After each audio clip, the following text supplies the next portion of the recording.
mak saudara dia tadi, yang ni anak-anak kita. Jadi diharapkan habis sahaja kuliah hari ini, siapa-siapa yang tergolong dalam golongan ini, makna kata anak dia mati awal daripada dia tahu apa dia nak buat kepada cucu-cucu dia tadi, yang mana ayah ataupun mak dia mati dulu daripada kita ini. Okey. Maka pagi ini tajuknya adalah wasiat wajibah. Jadi kalau orang sebut wasiat wajibah, ni cerita dia. Baik. Wasiat wajibah atau dikenali sebagai wasiat qanuniyah, iaitu satu bentuk wasiat yang diwajibkan berdasarkan peruntukan undang-undang. Di Malaysia ini, yang menggezetkan, mengkanunkan wasiat wajibah hanya beberapa negeri sahaja. Siapa? Selangor, Negeri Sembilan, Melaka, Kelantan, dan ada satu lagi saya tak ingat. Jadi negeri-negeri ini saja yang meletakkan wasiat wajibah itu di dalam enactment ataupun akta mereka. Dan pihak-pihak boleh, rakyat yang berada di negeri tersebut, maka boleh menuntut wasiat wajibah ini. Baik. Secara umumnya, wasiat wajibah ialah pembahagian sebahagian daripada harta pusaka kepada cucu yang kematian ibu atau bapa.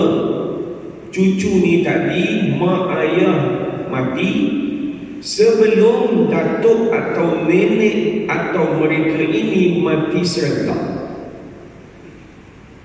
Makna kata wasiat wajibah ini bagi cucu yang mana mak atau ayah mereka ini mati sebelum daripada atuk dan nenek mereka, iaitu ayah dan ibu kepada mak ayah mereka. Okey? Ataupun mereka ini mati serentak, yang menyebabkan cucu tersebut tidak mendapat bahagian daripada harta pusaka atuk dan nenek tadi. Kenapa? Dihijab oleh bapa atau ibu saudara mereka. Makna kata mak adik-beradik mak ayah mereka. Boleh cakap tu Baik. Kematian serentak ini mesti mati serentak. Dia bukan dalam keadaan aksiden bang, kemudian ada orang mati di tempat kejadian, ada orang mati di hospital. Kalau ikut logik, maka yang mati hospital itulah lambat, yang mati awal yang di tempat kejadian. Baik. Kalau mati begini dia berbeza, kerana A ini mati di tempat kejadian, B ini mati di hospital. A dengan B ini adalah ahli waris. Contoh, A ini ayah, B ini anak. Maka harta ayah tadi hendaklah dibahagikan kepada B tadi anak, walaupun beza kematian seminit ataupun 5 minit, kerana dia mewarisi harta pusaka ayah dia tadi. Habis tu dia dah mati ustaz, maka bahagian itu dibahagi pula kepada ahli waris B tadi. Boleh? Okey, seterusnya. Maka dalam situasi demikian, undang-undang memberikan agihan harta kepada cucu tersebut dengan kadar dan syarat-syarat tertentu sebagai wasiat, bukan secara pusaka. Dia bukan membahagikan kepada cucu itu secara faraid, sebab cucu ini tak termasuk dalam ahli faraid tadi, sebab dihalang oleh pak saudara dan mak saudara dia, tetapi dalam bab sebagai wasiat. Apa tujuannya? Tujuannya gunanya wasiat wajibah ini bagi menjaga kebajikan cucu-cucu yang telah kematian bapa tersebut, supaya mereka juga memperolehi bahagian dalam harta pusaka atuk mereka tadi. Baik, seterusnya. Maka tuan-tuan dan puan-puan, kalaulah disebut tentang wasiat wajibah ini, sudah tentu ada syarat-syaratnya. Maka syarat-syaratnya ini, tuan-tuan dan puan-puan, yang pertama adalah mereka ini tidak mendapat apa-apa bahagian harta pusaka atuk atau nenek mereka kerana didinding oleh pak atau mak saudara mereka.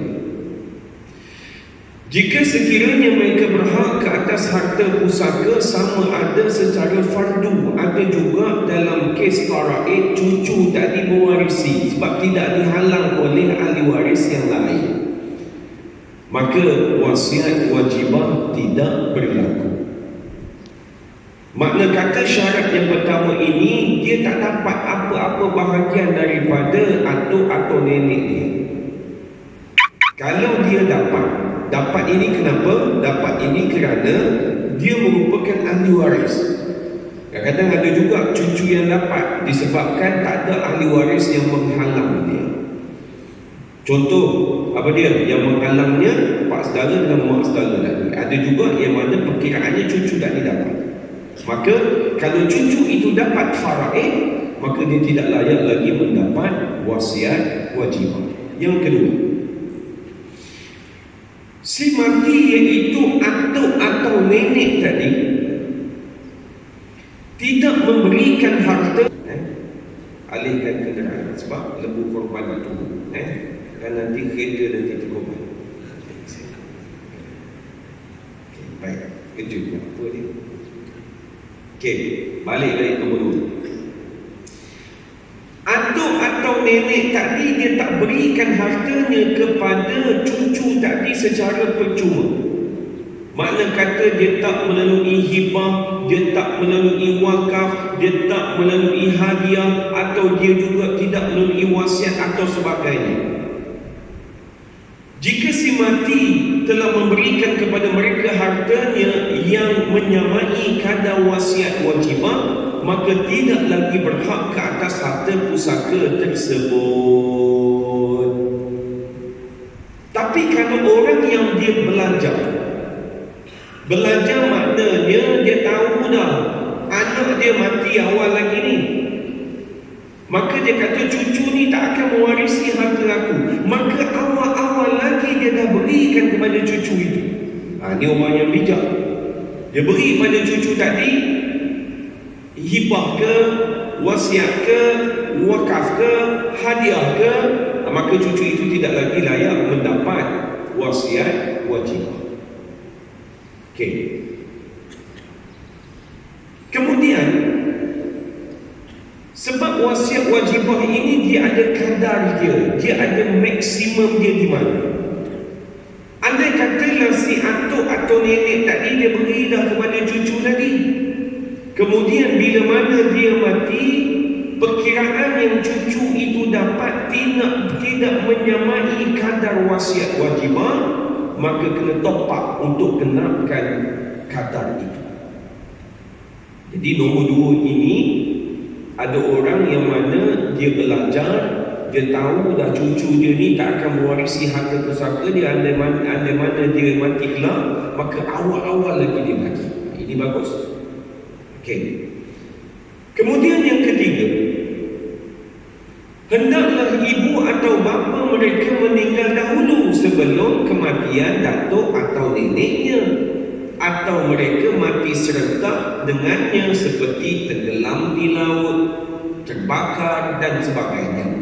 Mesti mak ayah dia mati dulu. Jangan pula atuk tak dia mati baru mak ayah dia mati, dia nak claim wasiat wajibah, tak boleh. Mesti atuk atau nenek dia mati ayah atau mak dia mati dulu daripada atuk dan nenek dia.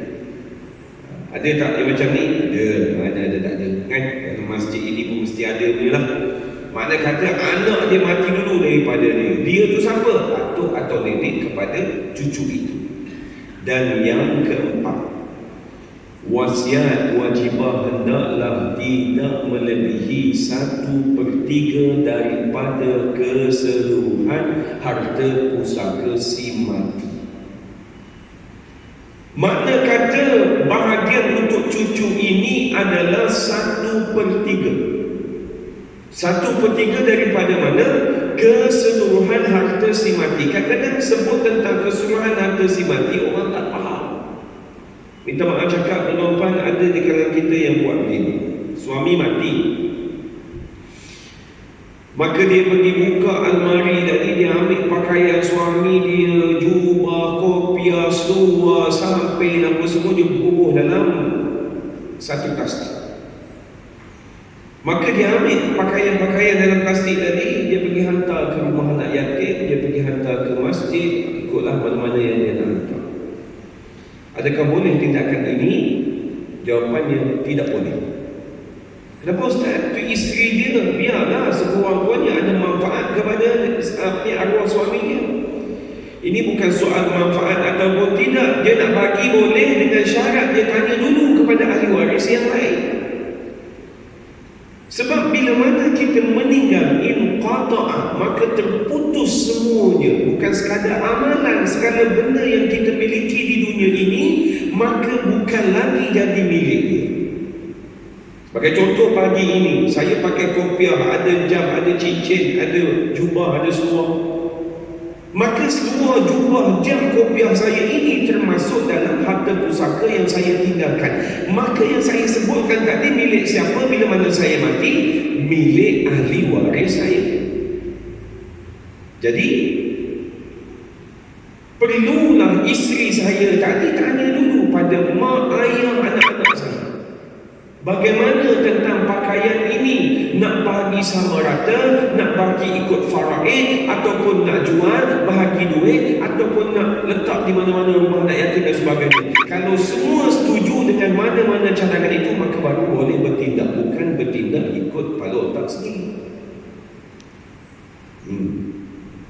Berapa ramai yang terlepas dalam isu ini?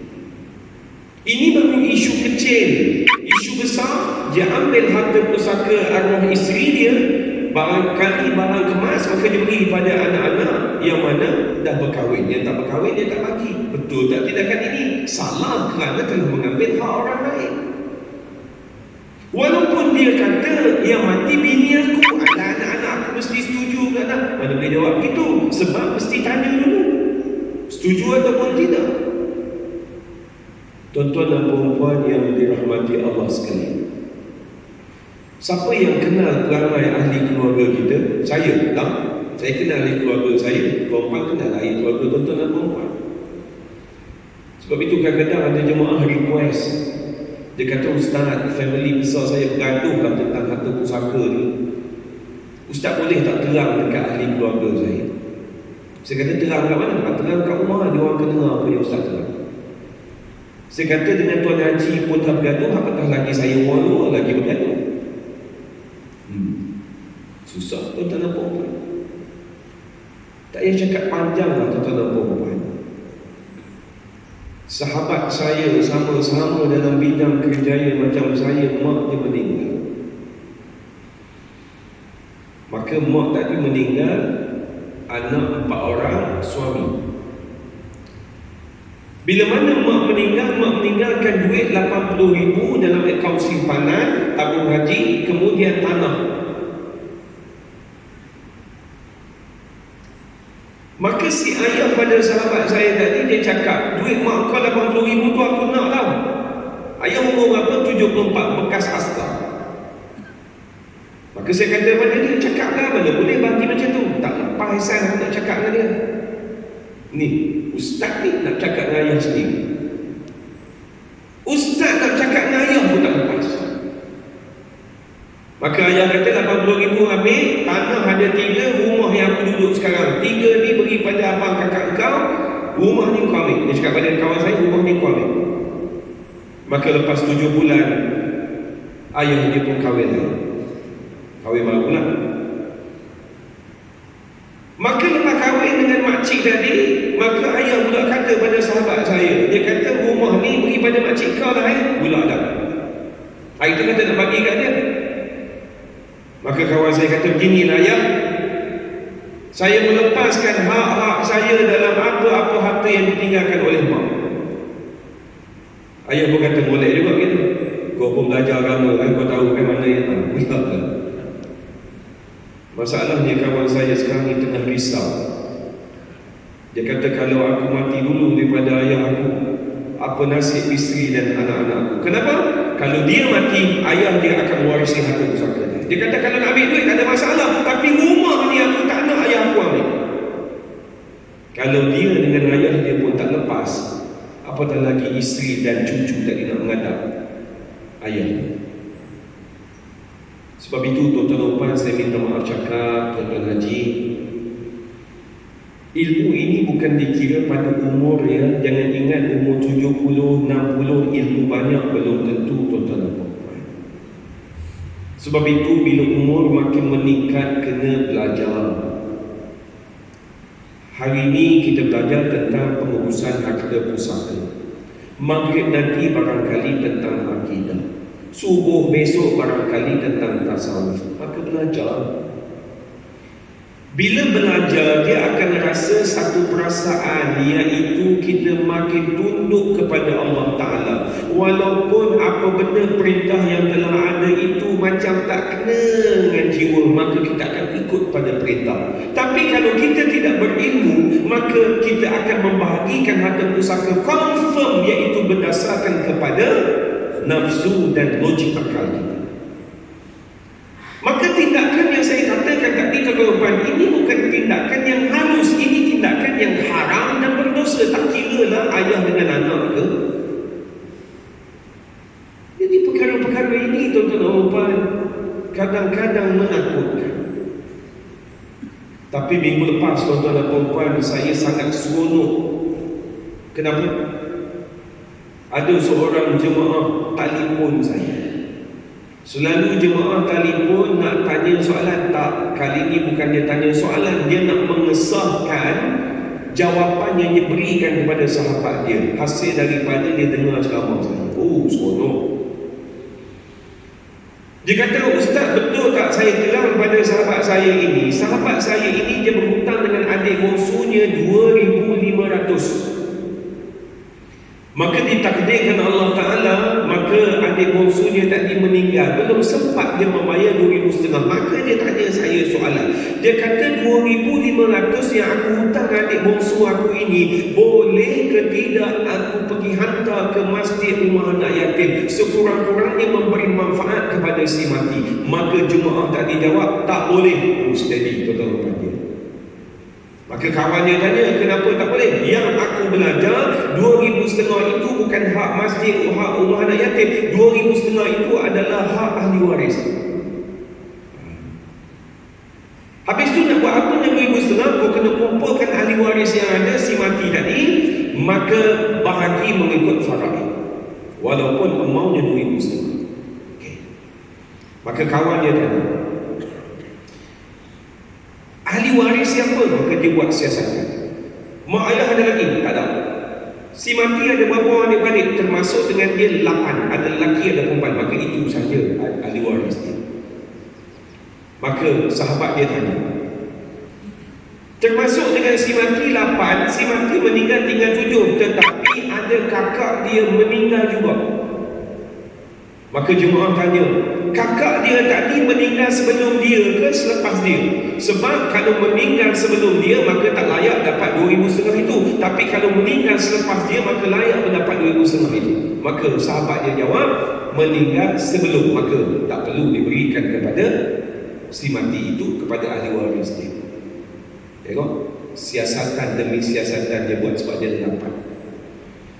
Kemudian kawan dia tanya, dalam 7 tadi ada yang seibu sebapa, ada yang sebapa. Maka jemaah kata, oh ni aku tak boleh jawab, jeng. Maka dia tanya saya pergilah, apalah, apa jawapannya. Ini baru betul tuan-tuan dan puan. Dengar ceramah saya bukan faham untuk diri sendiri, dengar ceramah saya untuk sampaikan pada orang lain, tolong selesai masalah orang lain. Tuan-tuan tak boleh nak mengharapkan saya seorang, saya tak mampu nak road tour satu Malaysia ni. Tuan-tuan kena jadi ejen untuk selesai masalah orang. Sebab itu saya minta tolong sangat-sangat. Bila mana ada berlaku kematian, tuan-tuan katakanlah sesuatu paling tidak ni berat sangat mulut ni, boleh dah selesaikan harta pusaka si mati, dah cukup sekat itu. Ataupun tengok si mati, cuba buat siasatan, si mati ini meninggalkan siapa, lepas tu bagi tahulah kepada dia, okey, si mati ini dia meninggalkan ini, maka orang ni saja yang layak dapat harta pusaka. Kemudian kalau pandai sikit lagi, okey, isteri dia akan dapat sebab dia ada anak, isteri dia akan dapat berapa? 1/8. Suami dia sebab isteri dia mati dapat berapa? Kau tak ada anak berapa? Ada begitu.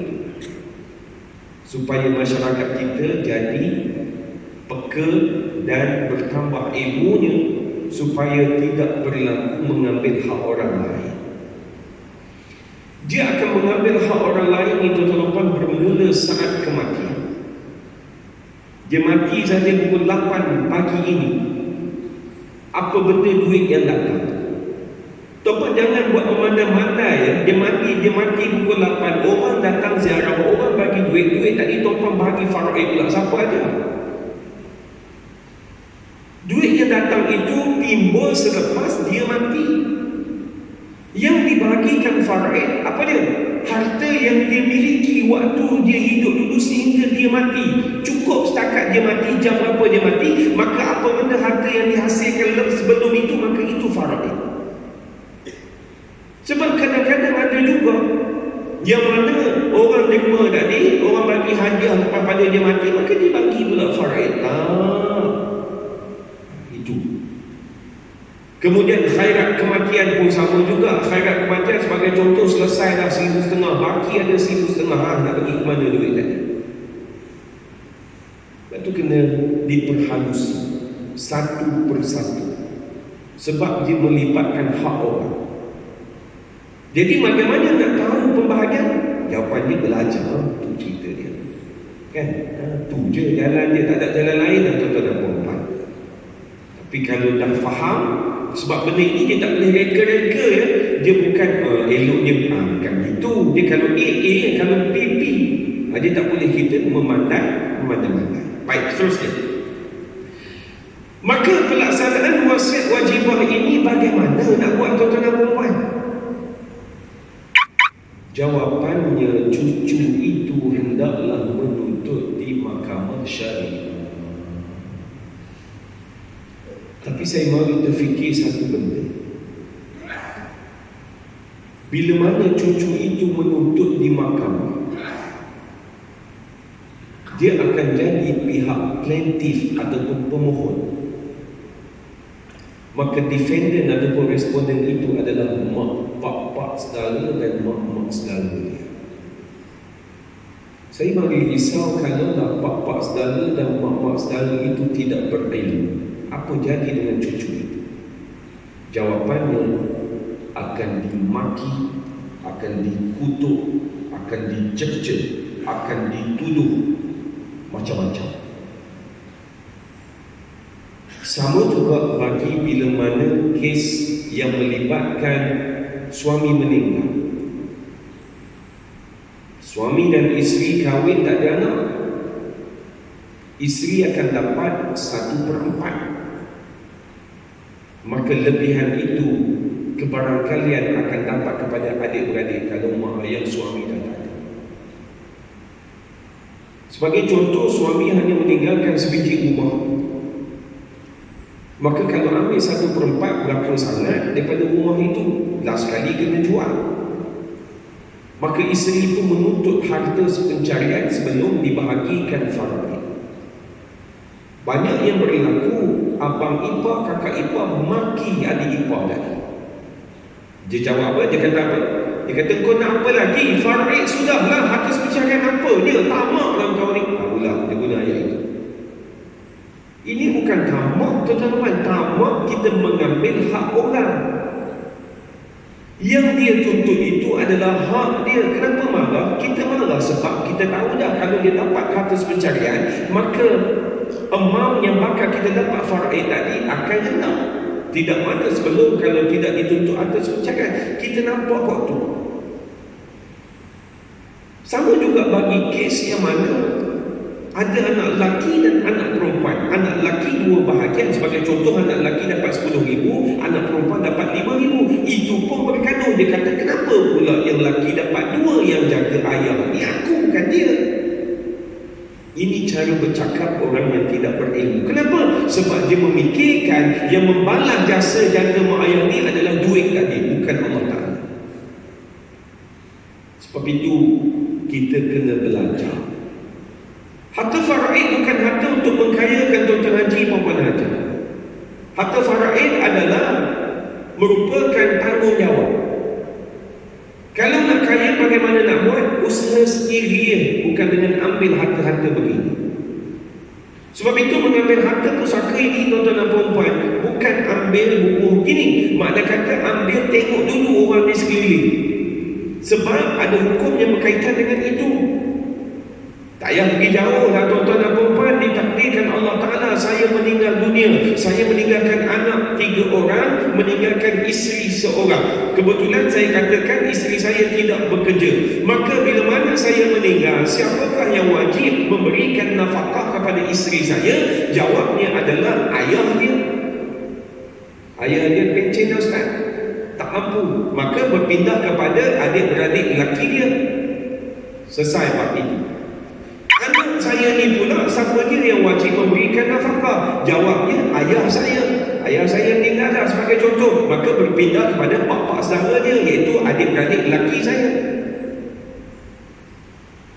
Soalannya, rakyat Malaysia buat ke tidak benda ni? Atau pakat buat tak reti je?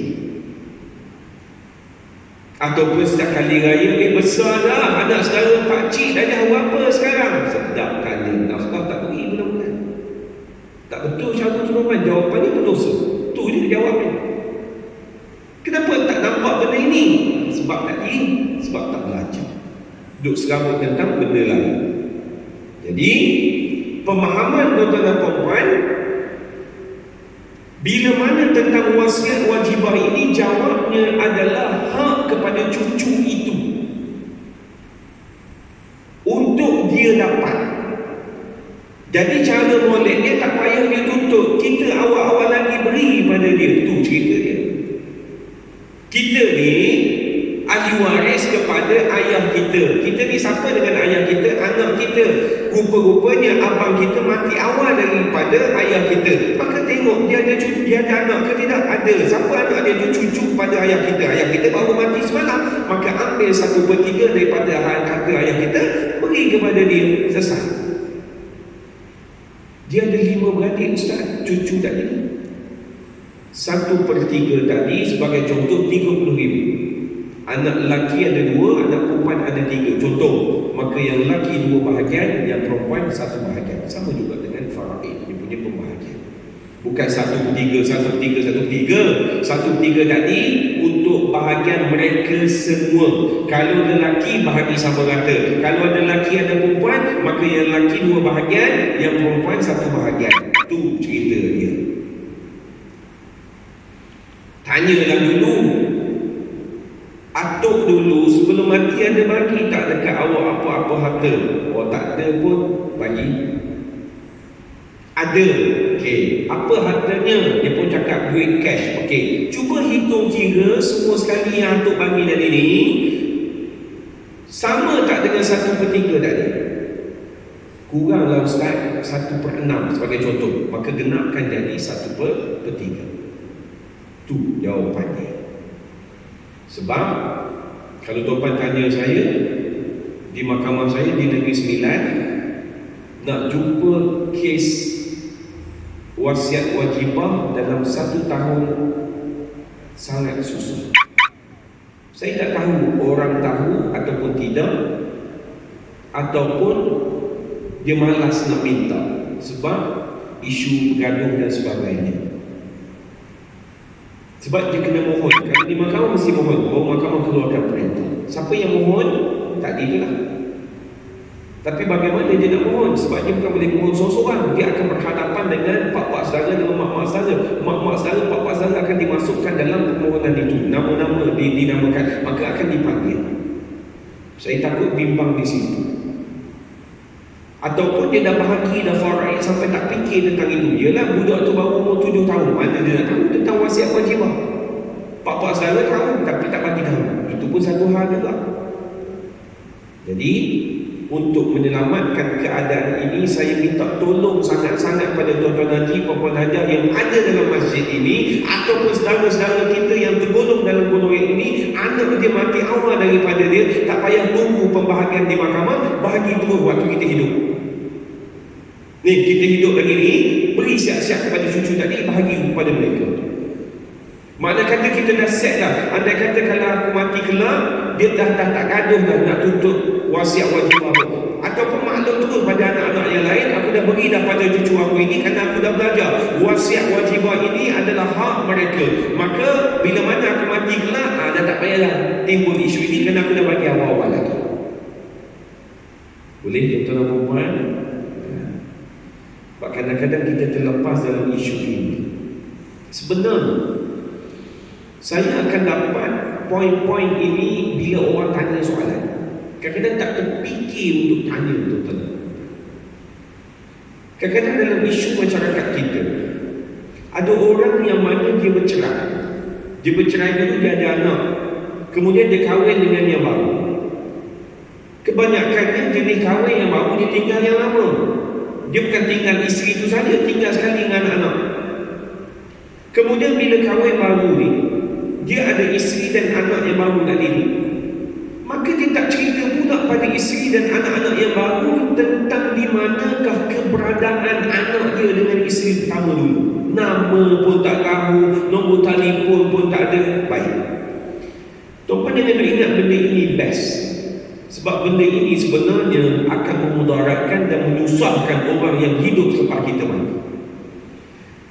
Kita hanya bercerai dengan isteri itu, dengan anak itu sampai kiamat kita tak akan bercerai. Bila mana kita mati nanti tuan-tuan, mesti dicari sampai ke lubang cacing bahagian dia, hendaklah diberikan kepada dia, iaitu harta pusaka yang kita tinggalkan.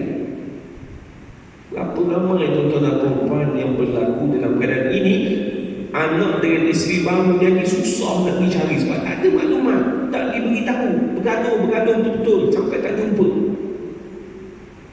Habis tu takkan nak ambil bahagian dia pergi hantar ke masjid, mana boleh, mesti dengan kebenaran dia dulu, dia setuju ataupun tidak. Sebab itu kalau tuan-tuan perasan hidup di dunia ni, Allah Ta'ala buat cantik dah. Saya lihat dan saya kaji ada 3 keadaan yang tuan-tuan tak mungkin boleh pisahkan ahli keluarga kita. Yang pertama, bila mana lahir sahaja anak Adam, maka tidak sewenang-wenangnya boleh dinasabkan kepada mana-mana lelaki. Nak nasab kepada mana-mana lelaki mesti melalui jalan akad nikah, bersetubuh, mengandung, bersalin. Bukan dengan jalan berzina, mengandung, jom cepat-cepat kita kahwin sebelum anak ni lahir. Di mahkamah ramai orang telefon, macam mana ya saya nak menikah cepat ni? Boleh ke tidak ni kita menikah bila mana yang perempuan ni mengandung? Kita kena tanya yang dia mengandung tu anak suami dia ke anak siapa? Kalau anak suami mana boleh, dia bercerai dulu. Kemudian ramai yang tanya tuan-tuan yang saya paling tak boleh nak terima akal. Kita PKP dulu 2 tahun kan? Ada lelaki tadi telefon, dia kata dia nak nikah dengan keadaan bawah umur. Sebab kalau nikah bawah umur mesti dengan kebenaran mahkamah. Saya kata sabarlah, tunggu habis PKP dulu. Tak boleh, saya kena cepat ni. Saya kalau tahu, saya kalau orang cakap nak kena cepat, padahal benda tu boleh tanggung, saya akan tak attack tentang kenapa yang perempuan, mesti dia akan cakap dah menantu. Jadi saya kata orang PKP duduk dalam rumah, kau ada lagi nak buat benda-benda begitu. Sebab dah mengandung. Saya kata kalau mengandung pun kenapa? Tak apalah, tunggu dia 4 kali kahwin. Tak boleh, nanti anak nanti nak bankan pada saya macam mana? Pula dah. Sebab dia ada pemahaman, iaitu boleh bankan kepada dia. Siapa ajar dia? Tak boleh tuan-tuan dan puan. Nak nasab mesti melalui tadi akad nikah, bersetubuh, mengandung, lahir anak. Maka tidak boleh sewenang-wenangnya kita letak pada mana-mana lelaki. Keadaan yang kedua Allah Ta'ala buat, bila mana-mana anak gadis dia nak berkahwin, dia bergaduh dengan ayah dia, maka dia suruh abang dia yang mewalikan dia. Bolehkah tidak? Mana boleh. Nak berpindah wali itu mestilah dengan syarat ayah dia mati.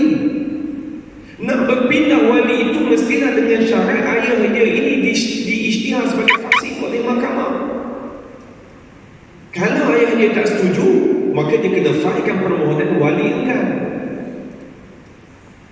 Yang ketiga, bila mana mati sahaja anak Adam, maka perlu dicari mana dia ahli waris dia. Dia tak ada istilah anak derhaka tak dapat harta pusaka ayah. Bohong tu dalam hukum. Derhaka ke tidak, kecuali dia bunuh ayah dia baru dia tak dapat. Maka cuba tengok 3 keadaan ini. Apa gambaran Allah Ta'ala nak tunjuk kepada kita? Nak bagi tahu jangan duduk pakat berpalah sesama sendiri, terutamanya adik-beradik, mak ayah dan sebagainya. Sebab tak bergaduh ni pun boleh tahan juga orang Melayu kita. Nak hari ni ada grup WhatsApp. Mari pilihan raya, aku kutuk kau, kau kutuk aku. Di rumah saya dia ada grup anak-anak Kelantan. Yang ni bubuh yang ni bubuh yang ni. Lah kali saya left tu. Dia pun PM, tapi kenapa Ustaz left? Saya tak left buat mana kata. Pakat duk kecek bak air lah, aku salah kamu, salah aku. Tapi time nak tanya hukum agama, nak minta pandangan Ustaz. Sedap. Nah, tu WhatsApp group ni kadang-kadang hati-hati. Kalau nak group itu hanya berkaitan tentang keluarga, soal-soal yang baik saja lah.